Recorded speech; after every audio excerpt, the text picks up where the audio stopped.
pessoal. Estamos aqui então, vamos trabalhar um tema importante, tem caído em concurso público, né? Um conteúdo dentro de relações públicas e humanas. O tema é trabalho em equipe. Esse tema, quando cai em concurso público, é um tema que normalmente cobra-se o quê? A diferença entre grupos e equipe. Porque a gente tem a ideia inicial o seguinte, que toda equipe é um grupo, porém nem todo grupo é uma equipe. Essa máxima ela é importante que você, concursando, vá fazer a prova com esse entendimento. As questões de prova costumam cobrar a diferença exatamente entre esses conceitos, grupo e equipe. Uma equipe ela não nasce pronta, ela passa, né, pelos estágios normal de um grupo de trabalho até formar uma equipe. Vejamos então algumas ideias acerca do trabalho em equipe. Importante, preste atenção. As equipes de trabalho, embora, né, seja algo importante, hoje se fala muito quando se pensa em organizações modernas, nem sempre a equipe vai funcionar melhor do que um grupo de trabalho. Uma desvantagem importante considerada, apresentada na literatura, inclusive cai em questões de prova, é o fator tempo. Quando trata-se, por exemplo, de um projeto que precisa ser implementado num curto tempo de espaço, uma equipe ela já não seria tão indicada. Por quê? A equipe ela demanda tempo, porque a equipe ela envolve um processo participativo, envolve sinergia, envolvimento dos membros, e aí já não seria indicado. Porém, pensamos sim em algumas vantagens da equipe. Algumas vantagens importantes, e aí quando a gente pensa em torno da troca de informações, olha, é importante a troca de informações, as equipes já seria uma indicação. As equipes têm algumas vantagens interessantes. A troca de informação que tende a ser mais intensa do que na formação de um grupo simples. A equipe ela também tende a ser mais criativa, então quando você quer inovação, você quer diferenciação, a formação de equipes é interessante. Os membros da equipe aprendem mais acerca de si próprios, isso também é uma vantagem interessante em razão da troca intensa que há entre os membros. O processo de autoconstrução, de autoidentificação, ele é maior. O trabalho em equipe incrementa a aprendizagem, o processo de conhecimento, ele se intensifica em razão das trocas.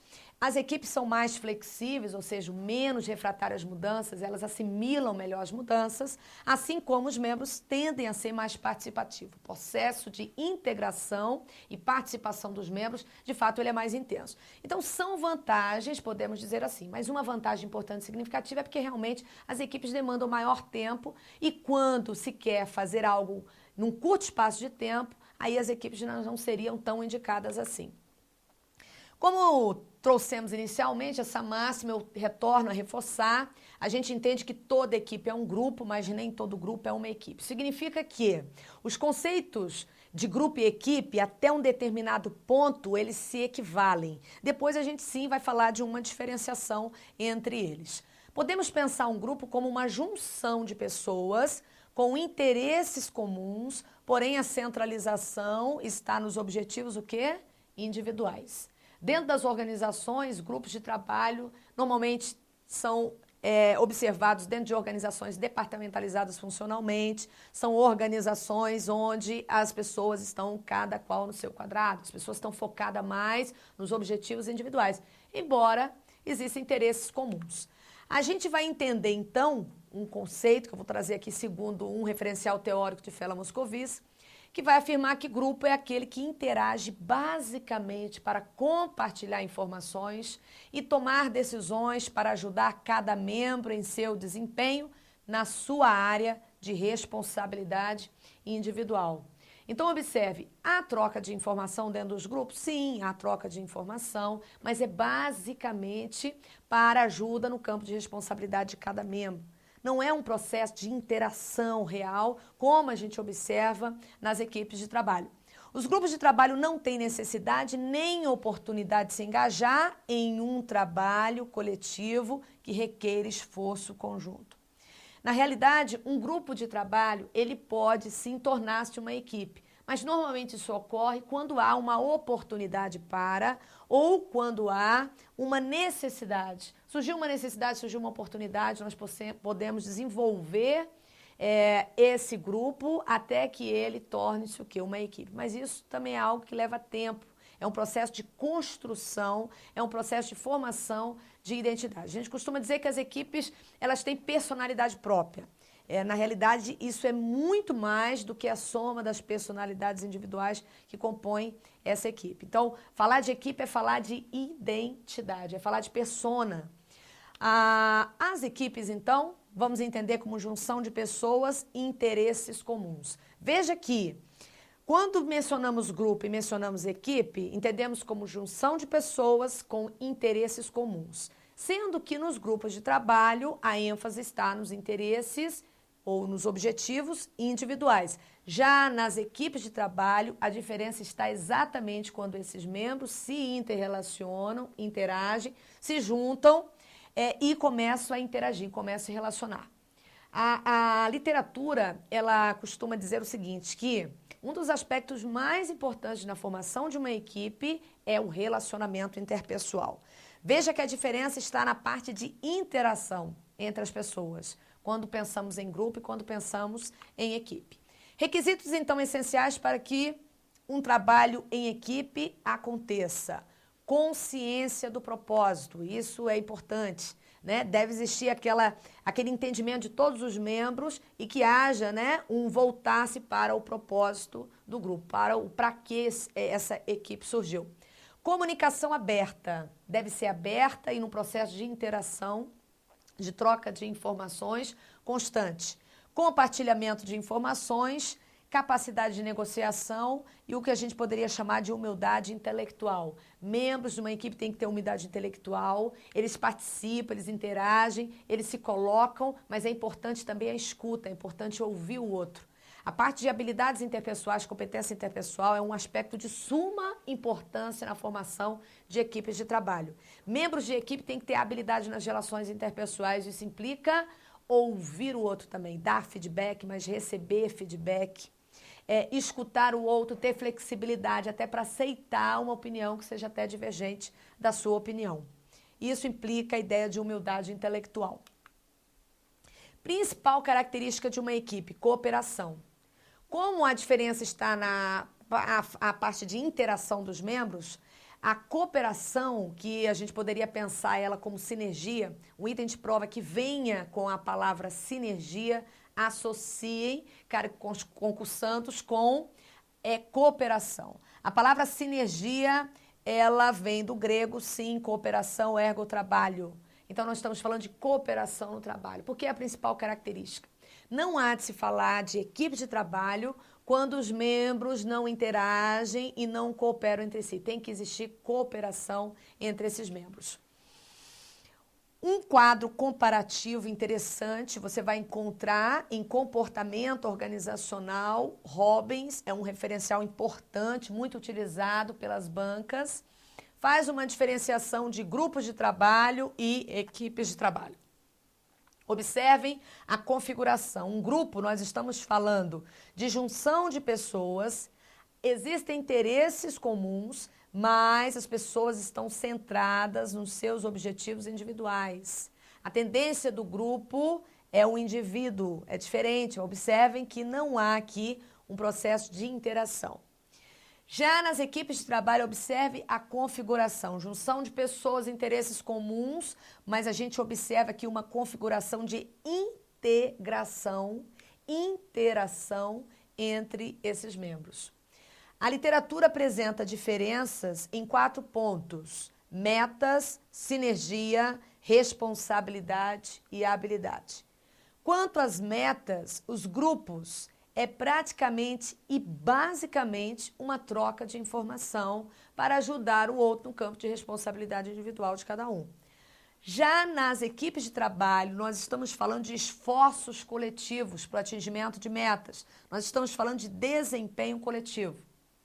Quando falamos de sinergia, lembrem-se, está ligada à cooperação. Nos grupos de trabalho, neutro, às vezes até negativo, o que quer dizer que, além de não cooperar, eu posso até atrapalhar. Já nas equipes de trabalho, a sinergia ela é sempre o quê? Positiva. Quanto à responsabilidade, no grupo de trabalho, a responsabilidade ela é individual. Aqui, quando falamos de equipe, falamos de responsabilidade individual e coletiva. A responsabilidade dos membros também está aqui, ó, no âmbito coletivo. As habilidades, quando falamos de grupo, aleatório e variado. Não há necessidade que essas habilidades sejam habilidades complementares, porque o processo de cooperação, ele não é tão intenso.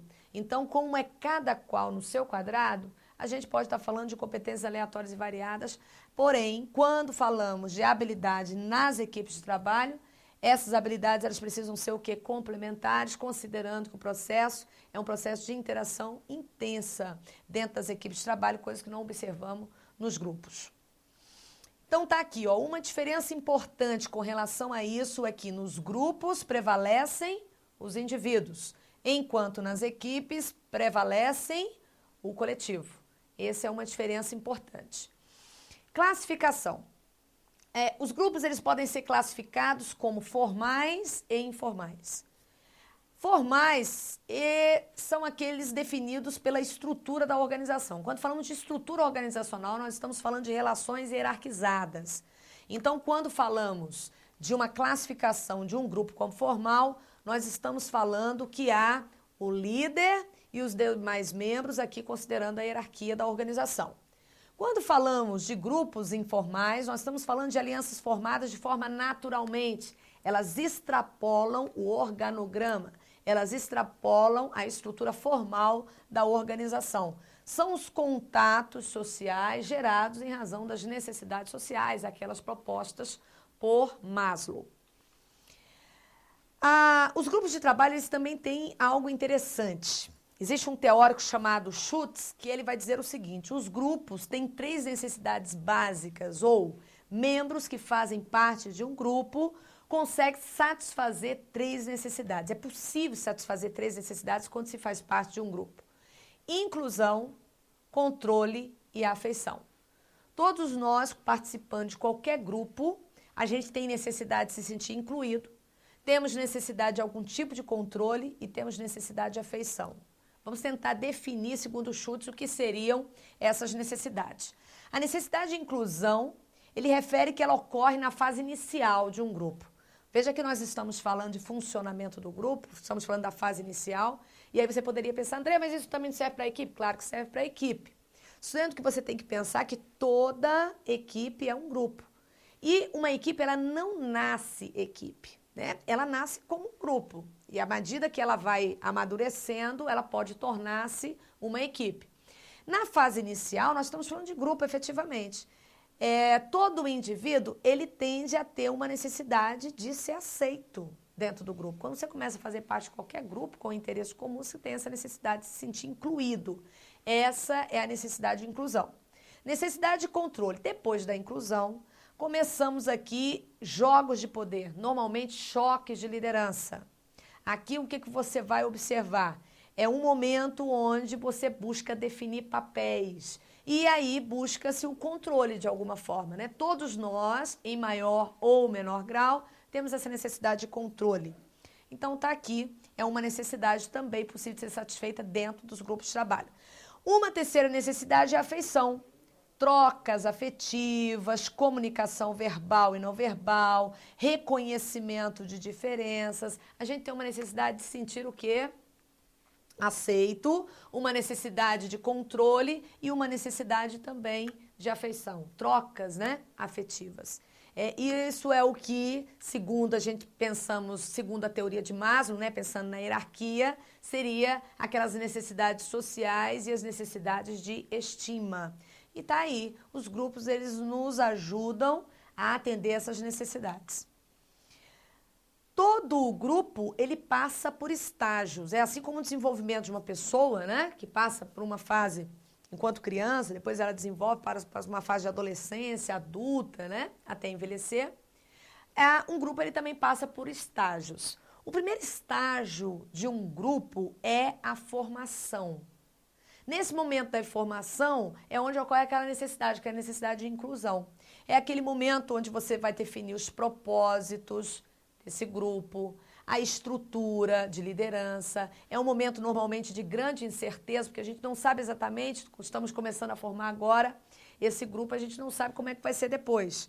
Nesse momento, a gente observa que os participantes, eles buscam se reconhecer, né? Buscam o conhecimento um dos outros, e ele, na realidade, ele finaliza essa etapa quando os membros já se conhecem o suficiente para passar para uma segunda etapa, que a gente vai chamar de tempestade, tormenta. Essa é uma fase, normalmente, de conflitos. E a literatura diz o seguinte, olha, nesse momento, se esses conflitos forem bem administrados, eles forem bem gerenciados, não há problema nenhum. Orienta-se até não evitar esses conflitos. É natural, faz parte da etapa da formação de grupos. O que é preciso é capacidade dos membros da equipe, das lideranças, gerenciar bem esse momento. É um momento, então, que ocorre conflitos sobre questões, normalmente, de controle. Nessa etapa, nesse estágio, ela coincide com o que Schutz chama de necessidade de controle. É nesse momento que a gente começa a brigas de egos, de alguma forma, definir as lideranças dentro do grupo, surge, né, uma certa competição que, se bem trabalhada, ela pode ser até sadia, há uma definição de papéis. É importante, e aí vamos entender que esses conflitos eles podem ser bélicos, e aí poderiam trazer transtornos e conflitos disfuncionais, negativos, mas eles podem também ser o quê? Mais diplomáticos, né? Buscando se negociar, buscando se resolver as questões através de um processo de negociação. Ajuste de negociações sobre quem fará o quê, os conflitos nunca devem ser ignorados e sim tratados. É uma etapa que, uma vez vencida, bem trabalhada, a gente passa a um terceiro estágio chamado de normalização ou normatização. Desenvolve relacionamentos próximos e coesão. Passado a fase de tormenta, se isso for bem administrado, a gente começa a proximidade e estreitamento das relações. É um momento onde a gente faz um ajuste e há uma formação dos papéis, né? A gente consegue dar uma definida nos papéis dos membros dessa equipe. Depois da fase de normalização, surge uma quarta etapa, um quarto estágio chamado desempenho. Essa é a fase de maior desempenho da equipe. É a fase onde você vai observar uma maior produtividade da equipe.